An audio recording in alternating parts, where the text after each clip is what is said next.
Syederoun, satu unit kapal nelayan hancur ditabrak oleh kapal pengangkut barang di perairan Aceh Barat. Letaknya 10 mil dari bibir pantai Kota Melabuh.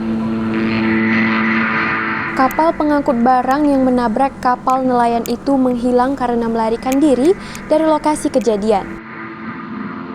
Kapal pelaku diduga milik salah satu perusahaan di kawasan tersebut.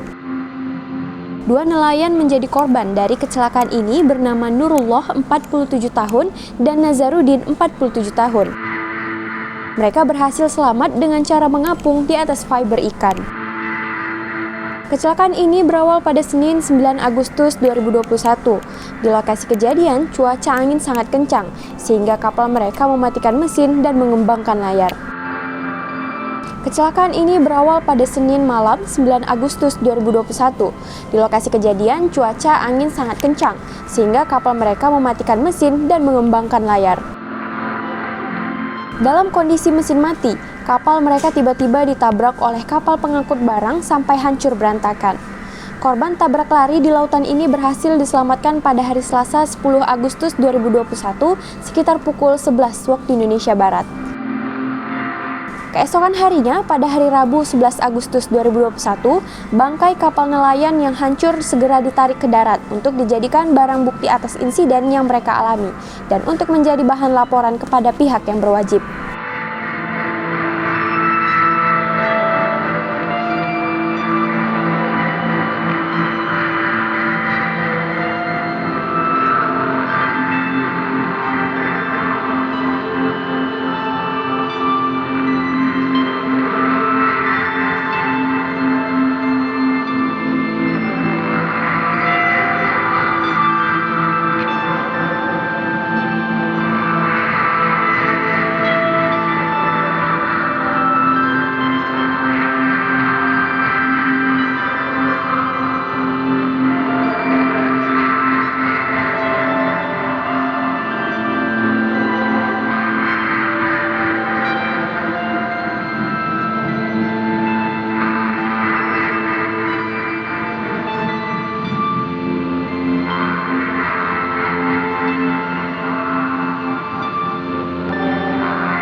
Demikian Syederoun insiden tabrakan kapal nelayan. Jangan lupa subscribe channel Serambi On TV, baca berita menarik lainnya di serambinews.com. Saya Firdaustin, sampai jumpa.